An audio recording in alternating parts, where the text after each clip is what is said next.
Okay, so we all should know by now that eating healthy is pretty damn important.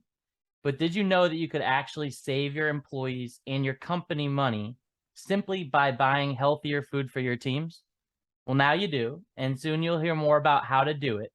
Here to educate us on this and also share some of our own trials and tribulations in both building her product and establishing product market fit is the founder of bitewell, Samantha Citro Alexander. Welcome to the dirt.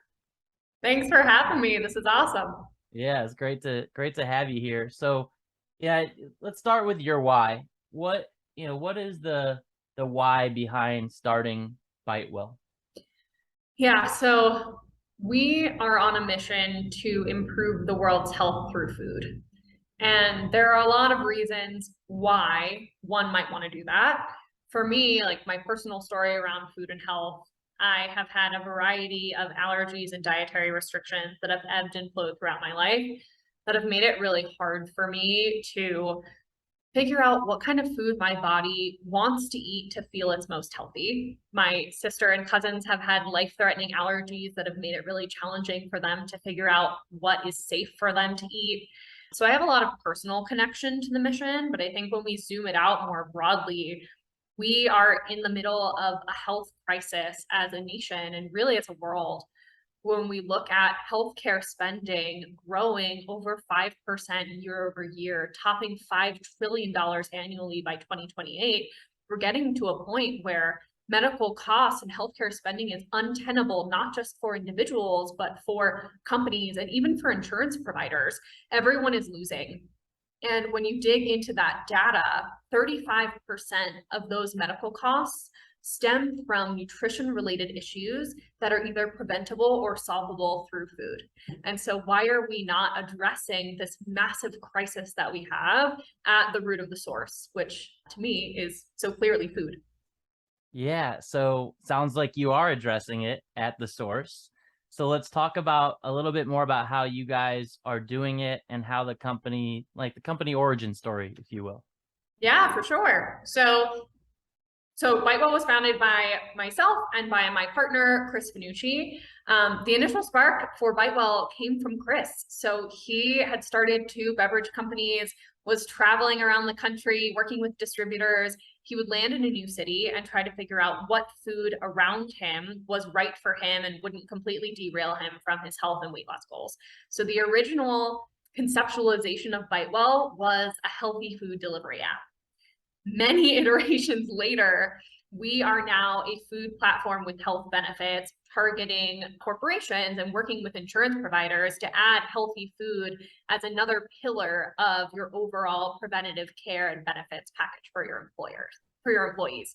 And the journey from healthy food delivery app to where we are now is crazy, but is mostly came from listening to the people who are on the platform, listening to the market and how the market wanted to address the problem. So what are some of the, let's call them mishaps, but ultimately challenges, obstacles, whatever you want to call them, that you've seen that you've now overcome as it relates to some of those pivots?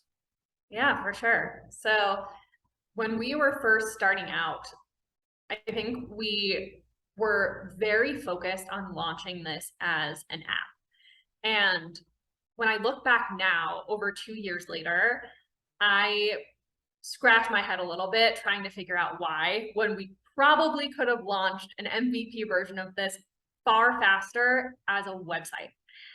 And so one of the early learnings, I'm a first-time founder. Chris has founded multiple businesses, but this is his first time in tech. And so for us, one of the early learnings that came from that bit of friction was don't try to make it perfect. Don't become so attached to the vision for how the product comes to life that you lose the vision for how to solve the problem that you're trying to solve. And I think that happened a little bit in the murkiness of trying to figure out how to get this thing to market. So that was friction point one that we overcame. We invested mostly a lot of time in trying to launch this as an app instead of just throwing something up as a website that curates. At the time, we were a healthy food delivery app. So why could we have curated healthy food delivery options on a site, put it out in front of people and learn something from there? So that's the first thing that we learned. Don't become so attached to the vision of the product that you lose the goal of the problem that you're trying to solve. The second thing that happened is, as we were building this first version of the app, we had a couple of iterations of who our customer was. So first, we were pure D2C. So healthy food delivery app for you, the individual user. Then we started chatting with dietitians and nutritionists and personal trainers who we thought were going to be an avenue, a go-to-market avenue for getting bitewell out to our end users. As we were interviewing them, we realized that there were all of these other holes in the market around nutrition and food data and food health that we thought we could solve. What if we could be your one-stop shop from planning all the way through to ordering, purchasing, tracking those meals, and that full feedback loop? Which is an amazing vision, and it solves a lot of problems for dietitians, nutritionists, and personal trainers who are right now piecing together lots of different tools to use with their clients. But in exploring that and going down that rabbit hole, the problem solution changed a bit. The customer changed. Our customer became the dietitian, nutritionist, or personal trainer, and the solution changed and grew. And so that initial struggle that we had about being focused on launching this as an app, the time that took to put out, now we're spending even more time trying to build not just a healthy food delivery app, but the full encompassing food solution. And it's still a great vision. And like, is that a problem worth solving? Yes. Is there a market there? Absolutely. Are there customers who need that? 100%. But it wasn't the right problem for us to solve. And it was we realized after putting out a pilot version of that, running it through with a bunch of users, we realized that we were going to spend a lot of time building features that we had questions about whether or not people were truly going to use. We ended up building this MVP version of that fully encompassing food app with planning, purchasing, and tracking.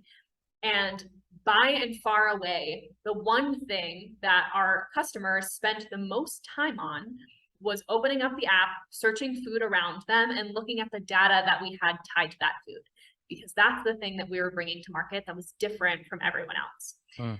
So we spent time digging into that. Why is this data important to you?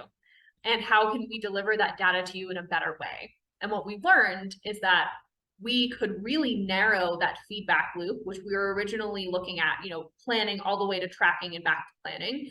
We could narrow it to just focus on that moment when you're hungry.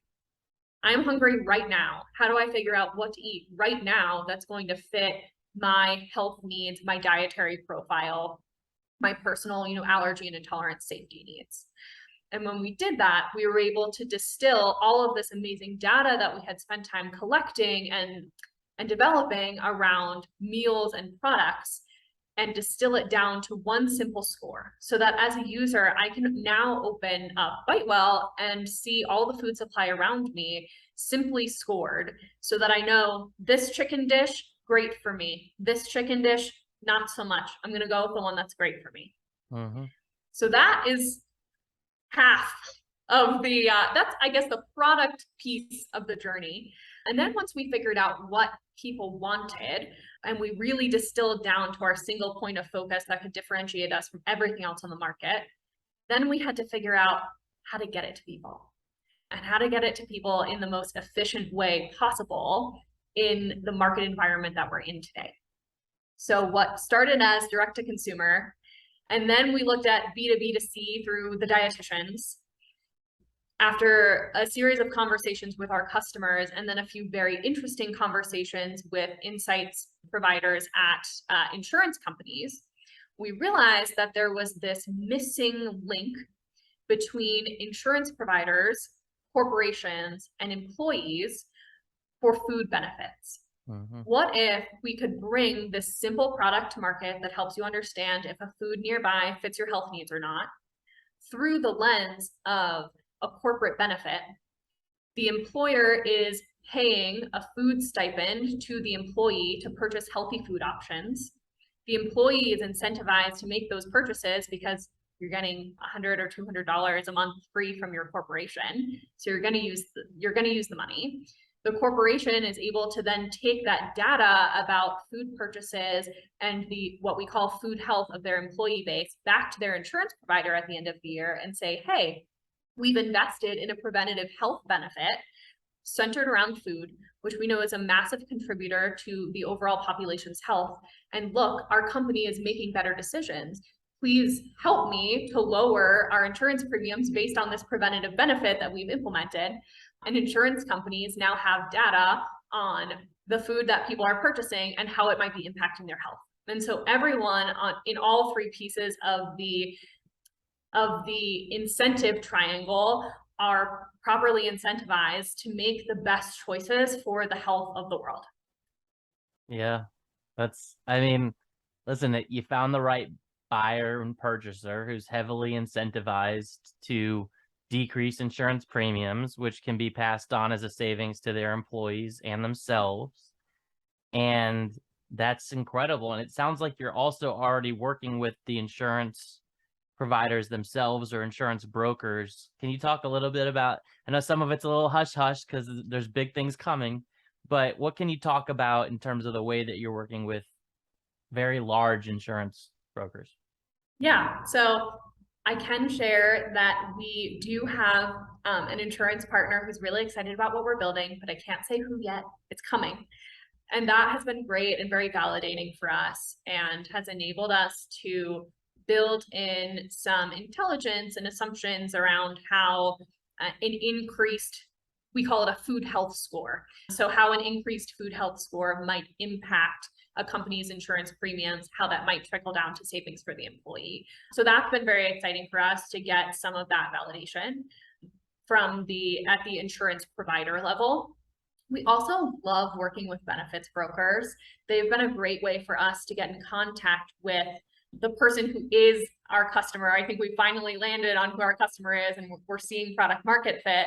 Our customer is, the HR or benefits director or VP at any company, the person who is making decisions about preventative healthcare benefits for their employee population. And benefits brokers have been a great way in for us. What they love about us is we're creating a new space of benefit that hasn't existed before, this healthy food benefit that they can add along to the pillars of, mental health and family planning that are now becoming more popular benefits. So we're a new avenue for them to go out and reach out to their customers with something that they can add to their preventative care portfolio. And for us, we love working with them because they already have the ear of the customer who we're going after. So it's a really great relationship. Yeah. So you mentioned any company. Is there a certain size that benefits the most from bitewell, or is it really truly any company can be a bitewell customer and can see the benefits? So companies at all sizes and scales can see benefit from being a bitewell customer. What we have found is that the companies that are coming to us the fastest and who are early adopters of bitewell are companies that already have a food budget carved out. So they're either offering, a per diem for lunch or dinner, or they have a robust snacking program. So they're used to spending money on food, and they have a more robust preventative care or wellness benefit program in place already. And so we're a really simple addition that bridges the gap between their food spending and their health and wellness spending. So those are our early adopters, but really any company from 15 employees to 15,000 employees can see a benefit from incentivizing their teams to eat better. So I run a team of about 30 people. We order a ton of trash from Amazon, from, wherever. I don't even know all the bills that we get every month, but they're large. And they are trash, right? It's like sodas and snacks and all this stuff that absolutely does not benefit their health long term. So what you're telling me is, for me, who has a 30-person team, I can leverage bitewell to be able to not only incentivize my team for eating healthier, but also incentivize the business tenants, if you will, to be able to provide something like that and lower insurance premiums across the board. 1,000%. Yes. All right, Howard, if you're listening in, buddy, I'm sending you over bitewell. Howard makes all the decisions for my team on anything in this arena. But that's awesome, Sam. Can I call you Sam? Yeah, All right, cool. please call me Sam. So when we think about the larger organizations, I can only imagine that the effect compounds, right? But you also end up in longer sales cycles because Yep. that's just what happens, especially when you're, talking to somebody in the HR function or in that side of the business, the talent people function, right? It's just historically long sales cycles. What have you seen specific to bitewell in regards to your sales cycles, and how have you been able to shorten those as best as you can? It's a great question. So there is certainly a span, right? We are chatting with lots of large organizations where the sales cycle is typically over a year to implement a new benefit. Right. What we have going for us is we sit at this intersection of food services and health and wellness benefits. So while the sales cycle is long for health and wellness benefits, it can be shorter if you go in through the food services angle. Yeah. And so for larger corporations with longer sales cycles, that has been our way in. Hey, we have this amazing mega marketplace of food offerings. We have everything you need, from snacks. We connect with wholesalers and distributors, restaurant meals. We connect with all of the food delivery apps that you already love, groceries, meal kits. We pull it all together into one place, and we can simplify your food services. Oh, and by the way, when you simplify your food services with us, you see all of these great health benefits. And that makes it a much faster conversation. And that's at kind of the larger scale. At the smaller scale, when we're chatting with companies that have 100, 150, 250 employees, we're seeing decisions pretty quickly, like 2 to 3 months, and we expected it to be longer. I think it's a combination of that special angle with food services, but also this is a piece of preventative care that makes so much sense, and there's nothing else out there that's quite like it.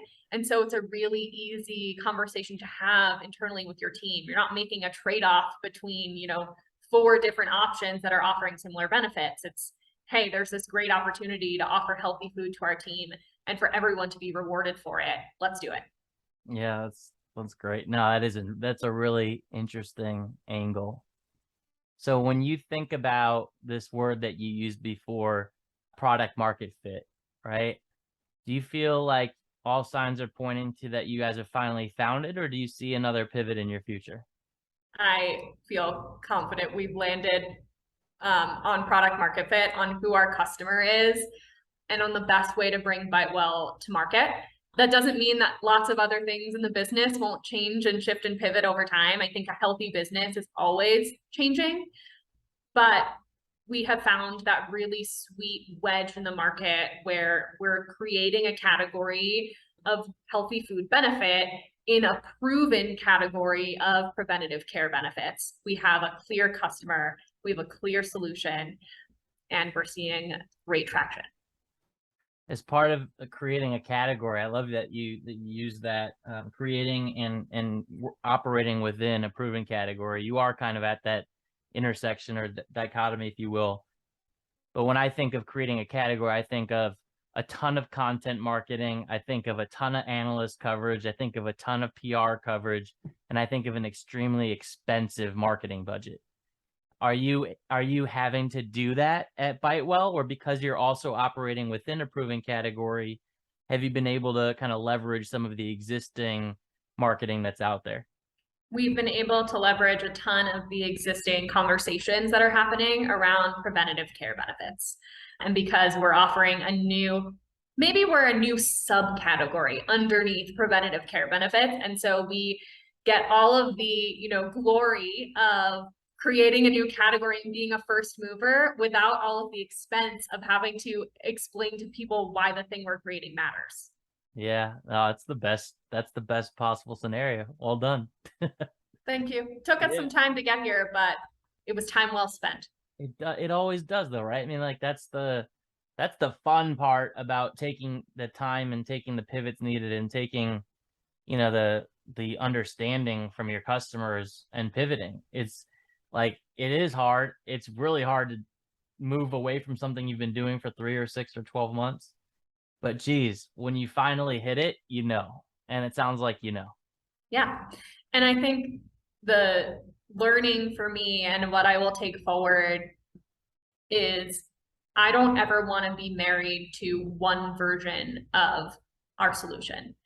I want to be deeply committed to our mission and our vision and solving that problem and creating a healthier world. But the way that that comes to life, it will just change because the world changes. And being open to it looking different than how you originally conceptualized, I think is the way that you build a healthy, long-lasting business. So the entry point for you guys, when you typically will get engaged with a customer, whether it comes through a channel or it's direct, less of a concern for me, more about what the company's going through. Are you currently hearing a lot of things like I just mentioned, like our budget is all over the place, we're currently ordering a ton of stuff that's not good for people, or what are you hearing? Yeah, so we hear everything from, so as we're going through and having our conversations, onboarding new customers or pitching new customers, we always ask them what their current food budget is. Because for two reasons. One, if we know your food budget, it's a lot easier for us to build a quote for you and to show some short-term savings on the food front and long-term savings on the health front. But number two, it helps us understand what your food system looks like so that we can figure out how to slot in. And so there are people who say to us, I truly have no idea because I have 10 people in 10 different places ordering 10 different types of food from 50 different food suppliers. We have people who know, let's say I have a budget for snacks from Costco and I have a budget for afternoon pizzas on Fridays that lives over here. And then there are customers who are working with a food services provider and are very clear about what they're spending and how they're spending it.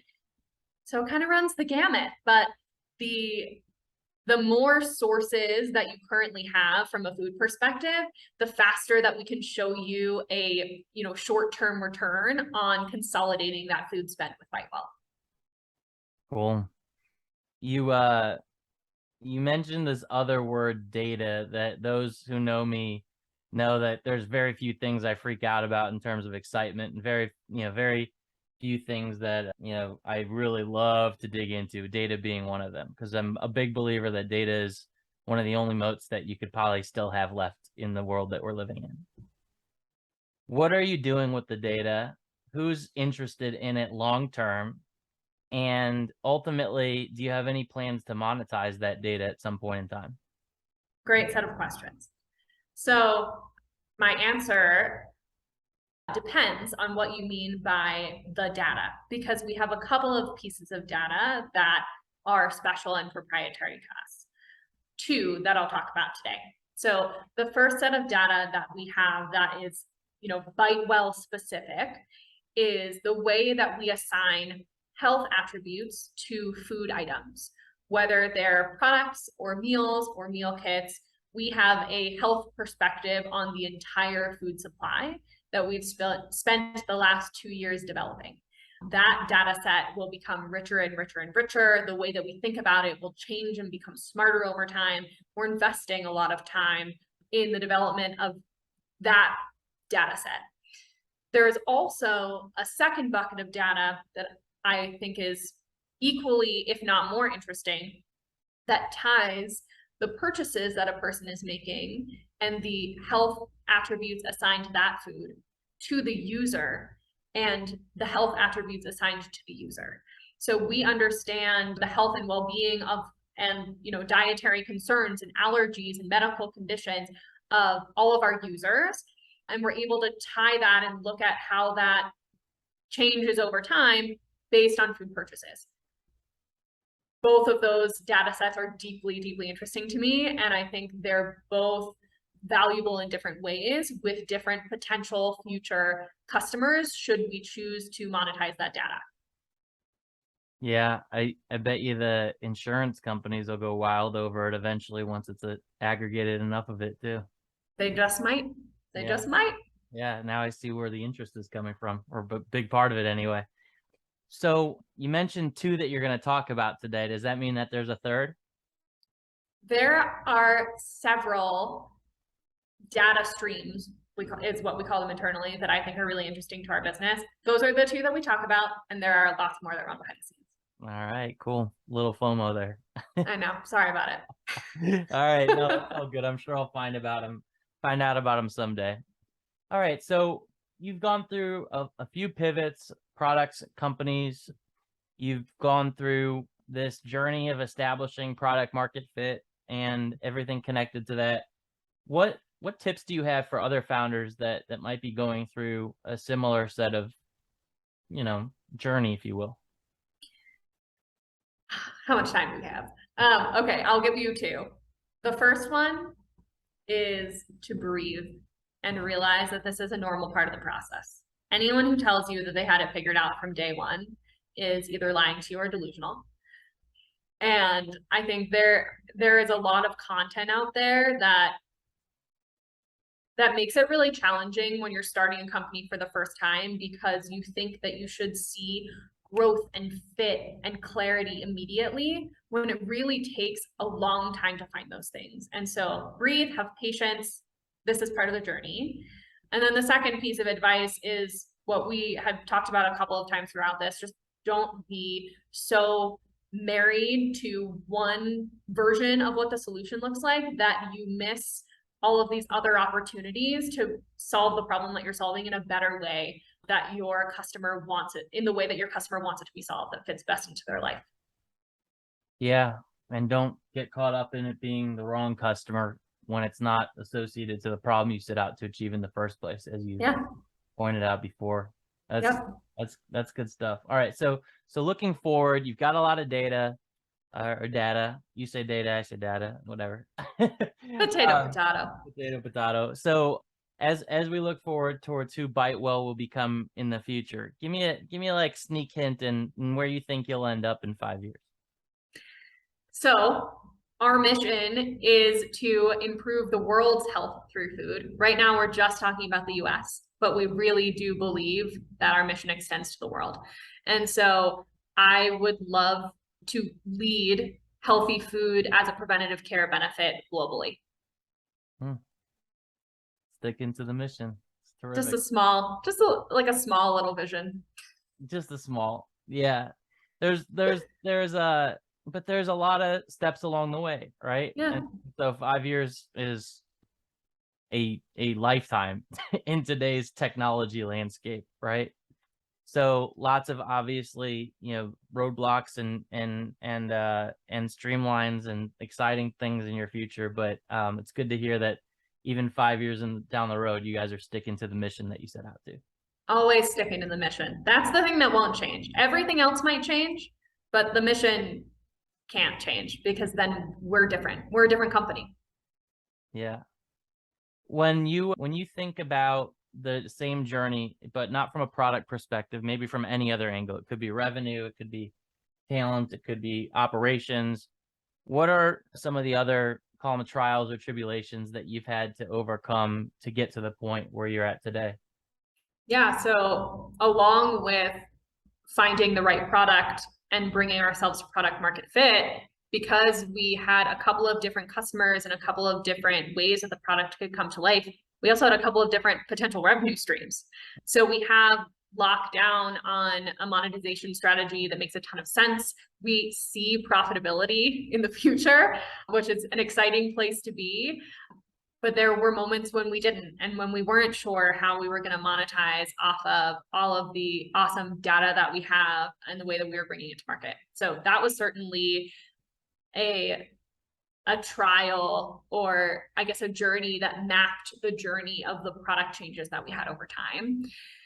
And then from a team perspective, from my perspective, a successful startup is the right people solving the right problem at the right time. We have the timing right. We've had the problem right all along. We've just brought it to life in a couple of different ways. And Chris and I have always been the right team. We have added different team members over time who have also become the right team, but finding them took time, right? So finding our CTO took us a lot of time. And one of the things that we did right, and that we will continue to do for important roles on this team for the foreseeable, is we realized that it was going to take time and that we weren't going to know if a person was the right person from a set of interviews. And so every key hire on this team goes through a purposeful 3-month trial period with us, where at the end we assess if we're the right fit for each other. That's something we've done right from the beginning, and I would recommend it to any early founder starting out looking for the right people. Have you ever had to fire someone after the 90 days? Yeah, of course. Yeah. Yep. And that's the point of it, right? That's how you know that it's a thing that works. If that's you how find, I know you're telling the truth too. yeah, I'm not going to lie to you about that. We have, and Chris and I are both extremely transparent people. And so it's not like at the end of the 3-month period, any of us was surprised that it wasn't working out. I think we came to mutual agreement that we were not the right fit for each other, and we moved on and eventually found the right person. Our current CTO is amazing. We have a set of team members who are equally amazing, and the key ones have all gone through that 3-month period with us. You guys are also in the midst of launching an enterprise product as well, aren't you? We are. Yeah. Talk to me a little bit more about that.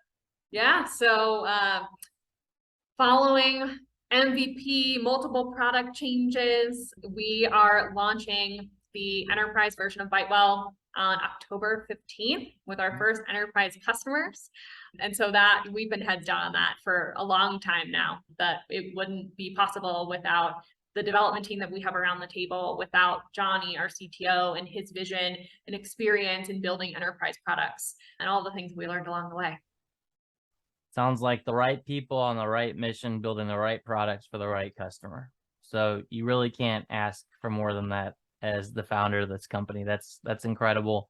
You've given so much to our listeners today. To close things out, I just want to do what I do on the end of every podcast. I don't know if you've seen any of them, but it's 5 questions. I call them the Founder 5, and I want to hear about Sam's Founder 5. So the first question is, what is the top metric or KPI that you are relentlessly focused on? NPS. I want to know if our customers are happy and if they are promoting us to others. That's Net Promoter Score. You should know that if you're a founder, but but NPS, Net Promoter Score, that's a great one. And actually, in 30 episodes now, nobody has given that one, surprisingly. So well done, Sam. Thank you. Top tip for growth stage founders like yourself? Sleep. Ooh, okay. Sleep. Not eat well, huh? Well, I mean, that goes without saying. We've done that. But sleep. Like, I think it is possible to eat relatively well, and people generally remember to do that. But the number one thing that people sacrifice during times of stress is sleep. So please do. Please sleep. I feel like you're speaking to me on that one in some ways, but we'll come back. I might be. I'm seeing into your soul. At least you didn't say you're seeing it in my eyes. All right. So favorite book or podcast that's helped you to grow? Hard Thing About Hard Things. Good one. I know. It's not an original. I'm sure you've heard that answer before, but it's a great book. So I haven't, but there's also a lot of really great books out there. But that is a good one. It's one of my favorites. What do you love most about that book? It gave me the confidence to take bigger risks than I might have otherwise. That's great. Yeah. All right. Next one. What actor would play you in a movie? Anne Hathaway. Oh, I see it. I like it. Thanks. Yeah, that's a good one. I love Anne Hathaway. I love Anne Hathaway. Love her. Side tangent. Go for it. My first job ever out of school, I was selling beauty products at a counter in ABC Carpet and Home in New York City. I went on to work with the company for a long time doing other things, but it was I think I was on the job for 6 months, and Anne Hathaway walked into the store, and it was a life-changing moment for me. I'm obsessed with her. Wow. And to think in a few short years, she'll be playing you in a movie. That's I know. Full circle. Full circle. All right. Last one. What is going to be the title of your autobiography when all is said and done? Relentless. Nice. One-word answer. The best kind of answer there is. That's great. Well, you've given a ton to our listeners. So number one, thank you for that. Number two, I always like to allow for a little self-promotion at the end here so that our listeners can give back to you since you've been so giving today. How can those listening help you out as a founder? All right. So in the stage that we're at, we are looking for customers. If you want your company to offer bitewell as a benefit, please reach out to me. I'm going to do a crazy thing and give you my actual email on this podcast, which is sam@bitewell.com. If you want us to provide healthy food benefits for your company, just email me, sam@bitewell.com, and we will hook you up. Love it. And that is crazy. Founders are so protective of their time. So it's so great of you to be willing to give that to potential customers. That's terrific. And I'm just going to throw a little bit of a shout out here to you because I know that you've talked about opening up a round of investment. So there is going to be a bitewell round here at some point towards the end of this year. You're raising $3 million, I believe. Is that correct? That's right. Yep. Okay. So I know you're not taking investors yet, but those listening, I know you're going to be in a couple months. So try to get to Sam. She gave you her email. Contact her, and hopefully she'll entertain including you as part of that, especially if you're strategic to her mission, because I know how important that is to you, Sam. Thank you. Thanks for the shout out. Appreciate it. Of course. Of course. All right, customers, investors, everyone, Sam, bitewell, thank you for joining us on The Dirt. You've been terrific. And any last remarks before we close this out? No, I feel like we've covered it all. Thank you. This has been a great show. Yeah, thank you. Thanks for joining us on The Dirt. Appreciate it. And thanks for everyone listening. Take care. Bye.